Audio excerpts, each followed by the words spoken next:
Hello!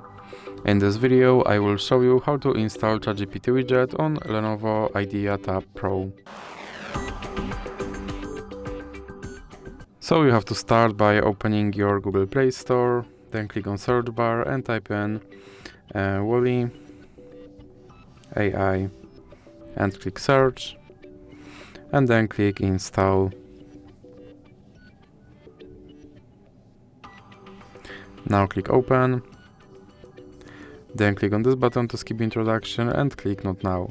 Now click open permissions and then you have to select the AI assistant and you have to click here to allow this app to display over other apps, and then you can go back. Now go back again and click start. And as you can see right here there is my ChatGPT widget, and I can open him and I can tell him to do something.